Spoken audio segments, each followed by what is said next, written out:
What are the main mistakes you make when visiting Rome? Mistakes that prevent you from truly understanding the beauty and charm of the Eternal City and cause you to miss out on 90% of a unique experience you could have. We can list three main ones. Okay, we will reveal them at the end of the video. Now, imagine getting into a time machine and literally jumping step by step tens, hundreds, and thousands of years. It sounds exciting, doesn't it? Let's immerse ourselves in this experience. If you want to retrace the tour, you can open on your app or download the GPX file, whose link you can find below the video. Our Rome tour starts at Porta San Sebastiano within the Aurelian Walls. The original name was Porta Appia because the Appian Way, Regina Viarum, the Queen of the Roads, passes through it. Only after the mid-15th century did it acquire the name it still bears today, Porta San Sebastiano, due to its proximity to the Basilica and catacombs of San Sebastiano. The Aurelian Walls, built around 275 AD by the Emperor Aureliano, had gates with an opening featuring two arches surmounted by arched windows, flanked by two semi-cylindrical towers, as can still be seen, for example, at Porta San Paolo.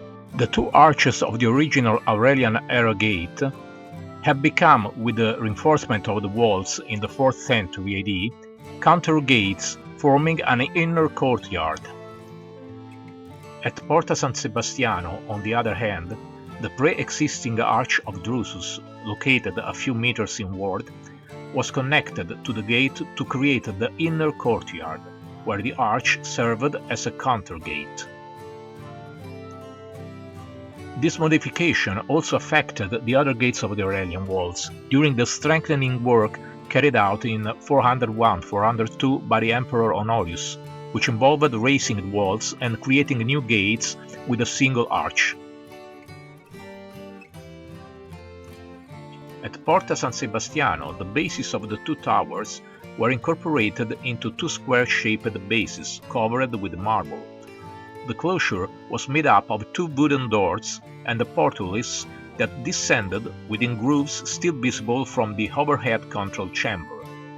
Given the importance of the Appian Way, which exited the city from here, especially in Roman times, the entire area was subject to heavy urban traffic. Near the gate, there seemed to be an area designated for parking private means of transport for those entering Rome from here. This was what we would now call a park and ride, as traffic within the city was generally not allowed for private vehicles. This rule did not seem to exempt even the members of the imperial household, whose private vehicles were parked in a reserved area called Mutatorium Caesaris, not far away, near the beginning of the Appian Way. Currently, the gate houses the Museum of the Walls, where among other things you can see models of the construction of the walls and gates in various phases. Right after passing through Porta San Sebastiano, we encounter the Arch of Drusus, which we have already mentioned. This is a single arch from the Antonian aqueduct, which supplied water to the great bath of Caracalla that we will visit later in our tour. There are still significant remains of this aqueduct in today's Alessandrino and Casilino neighborhoods. There are differing opinions about the origin of the arch. According to one hypothesis, as part of the aqueduct, the Arch of Drusus is not strictly a triumphal arch. Still, due to its location at the entrance of the Appia Way, the Queen of the Roads, it was embellished and decorated. Another theory identifies it as an arch that was erected on the ancient Appian Way in 9 BC in honor of Drusus Maior Germanicus, a highly estimated Roman general, greatly loved by Augustus. The arch could have been later incorporated into the Antoniano aqueduct 2 centuries later.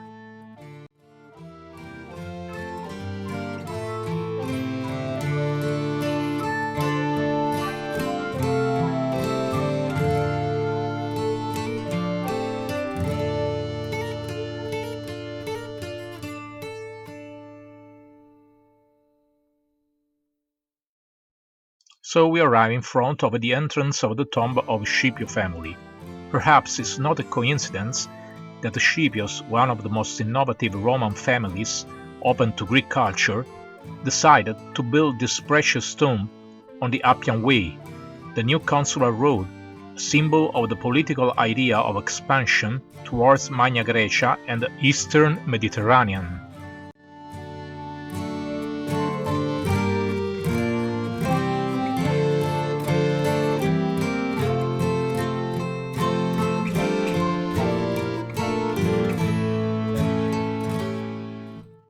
Many famous figures from the family lived during the Republican period of Rome's history.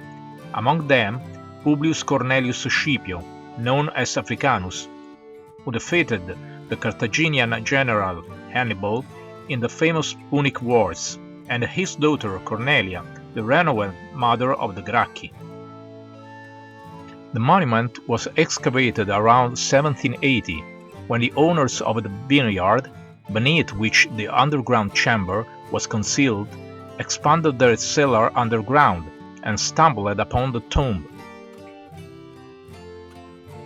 However, even before that, as with almost all ancient burial sites, it had been tampered with and plundered.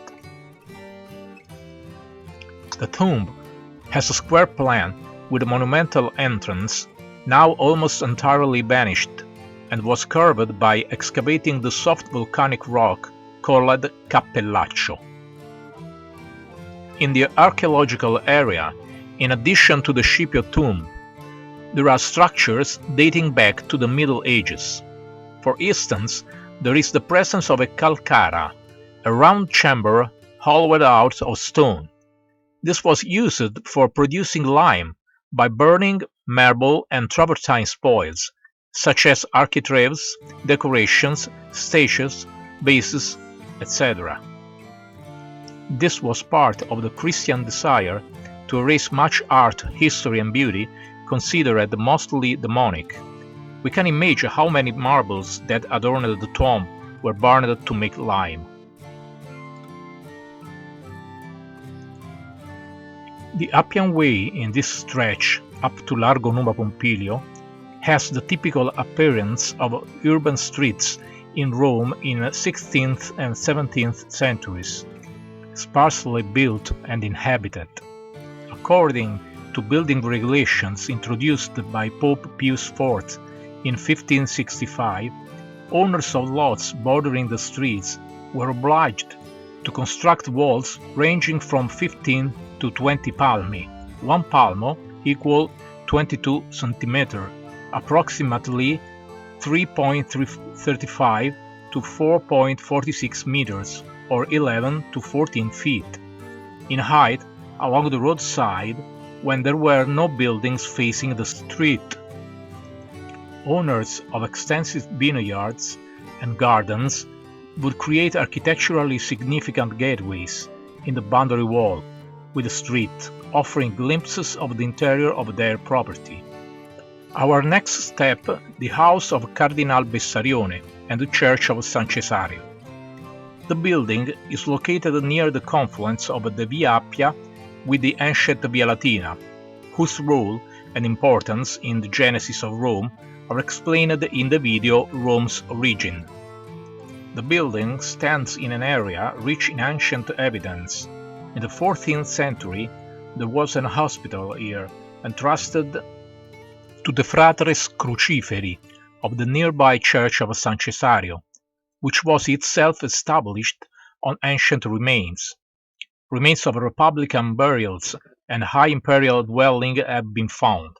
Its current form, however, dates back to the second half of the 15th century, and according to tradition, it is attributed to the will of Cardinal Bessarione, and is said to have adapted the small house into his pleasant suburban residence. The characteristic cross-shaped windows are typical of early Italian Renaissance buildings in Rome, such as Palazzo Venezia. Who was Bessarione?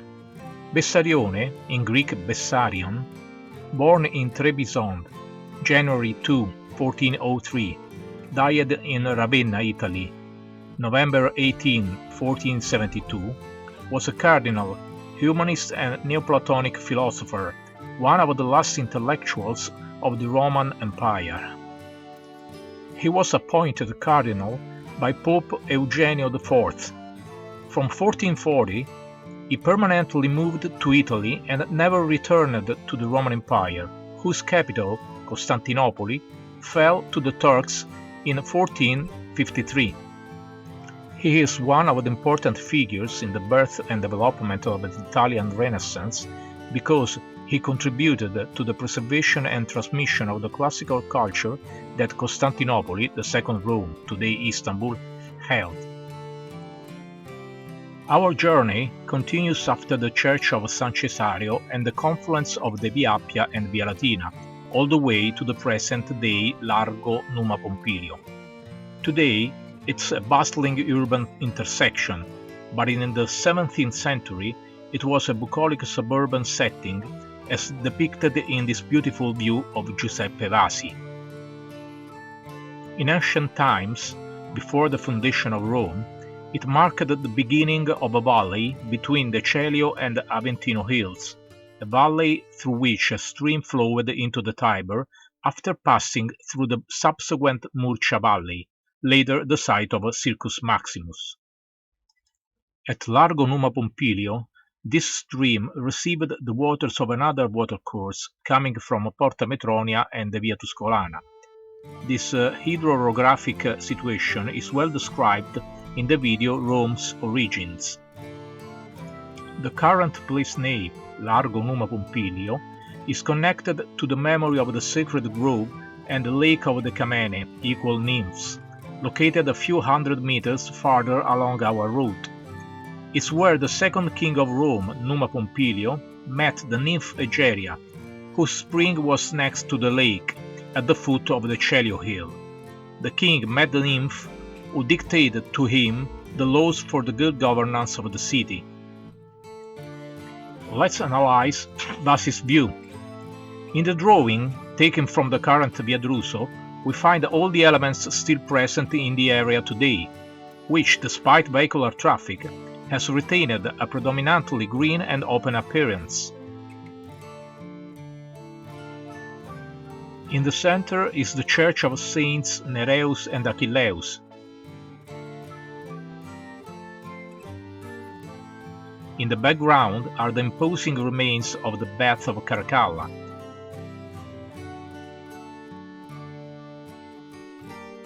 And on the right, in an elevated position, is the church of Santa Balbina, on the Aventino hill. In the foreground, at the bottom, there is a masonry shrine with 3 niches.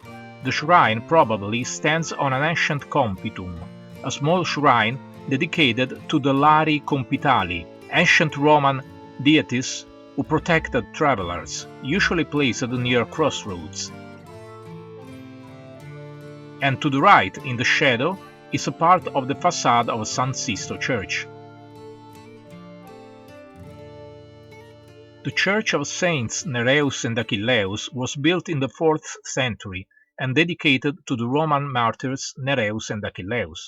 The facade of the church still retains the appearance given to it by the restorations carried out by Pope Sixtus IV in the 15th century. On either side of the apse corresponding to the back walls of the 2 side aisles, you can recognize the 2 small towers from the time of Pope Leo III, 795-860.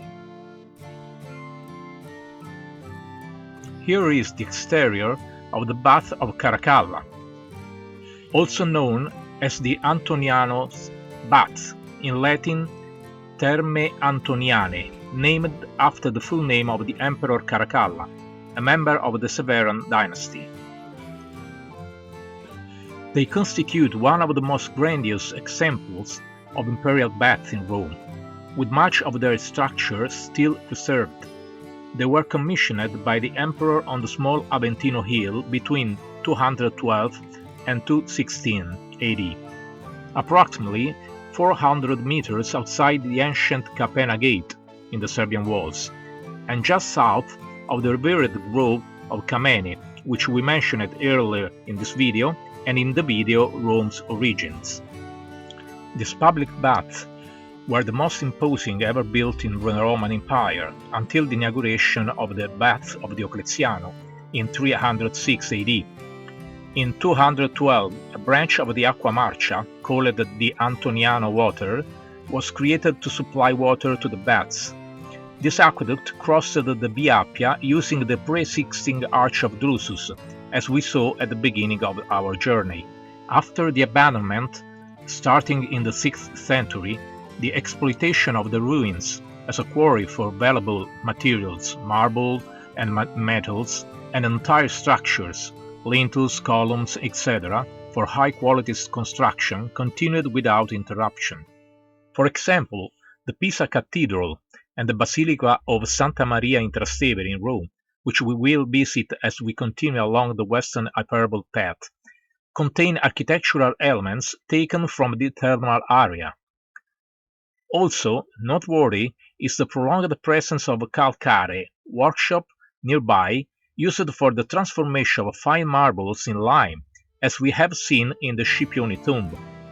The baths were subject to excavation since the 16th century, when, during the pontificate of Pope Paul III Farnese, famous statues were found here, surviving the medieval destruction. Many of these works, which became part of the Farnese collection, later found their ways to Naples due to inheritance and dynastic events of the family. Among the most important sculptures found among the ruins of the baths, the Farnese Bull and the Farnese Hercules should be mentioned, both of which are now in the beautiful National Archaeological Museum of Naples. The last intact granite column was removed from the Natatio in 1563 and donated by Pope Pius IV to the first Grand Duke of Tuscany, Cosimo I de' Medici, who placed it in the center of Piazza Santa Trinita in Florence, where it became the Column of Justice. Also from the baths come the two granite basins that were reused for fountains of Piazza Farnese in Rome, and the large mosaic floor with outlets now preserved in the Vatican museums. The complex layout is inspired by the elegant baths of Traiano on the Esquilino Hill, considered the prototype of Roman imperial baths. A vast rectangular enclosure used for various services encloses a garden and a central building containing changing rooms, bathing areas, and gymnasium. In its widest extent, the complex measures 406 meters in width and 140 meters in length, 1,332 by 459 feet. To get an idea of the magnificence of the inner spaces of the bath, visit the Church of Santa Maria degli Angeli, which was created according to the masterful design of Michelangelo from the remains of the bath of Diocletiano. I hope you liked this walking tour explained along the Appia. In the upcoming video, we will complete the walk until the Tiber, and we will reveal the 3 mistakes that prevent you from truly understanding the beauty and the charm of the Eternal City and cause you to miss out on 90% of the unique experience you could have. Please don't forget to like this video, subscribe to my channel, and hit the notification bell so you won't miss future uploads.